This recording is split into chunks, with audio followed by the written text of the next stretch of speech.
Le rapport de force semble s'être inversé entre gouvernement et syndicats. Les opposants à la réforme des retraites étaient très nombreux hier dans les rues. Au moins 1 270 000 manifestants. C'est le chiffre en tout cas donné par le ministère de l'Intérieur, de quoi faire douter peut-être l'exécutif. Jacques Serret est avec nous depuis l'Élysée pour Europe 1. Bonjour Jacques. Bonjour. Un conseil des ministres a eu lieu ce matin. Est-ce qu'il était question de lâcher du lest face à la grogne?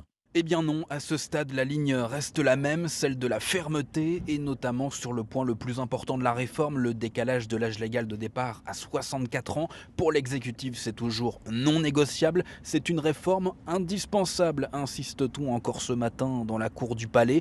Quand on regarde au niveau national, la mobilisation est plutôt équilibrée par rapport à il y a 10 jours, se rassure un conseiller du président. Le fait est que l'engagement du président a été clair durant la campagne présidentielle, insiste un autre.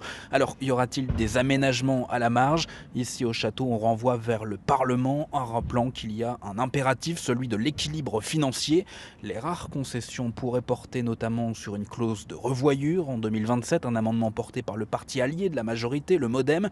Le gouvernement pourrait également faire un geste sur les trimestres de maternité pour les salariés du public. Aujourd'hui, dans le public, un enfant donne droit à 4 trimestres quand une salariée du privé en obtient 8, ce qui ne devrait évidemment pas calmer la grogne puisque les syndicats réclament le retrait pur et simple du texte. Bref, le bras de fer est loin d'être terminé.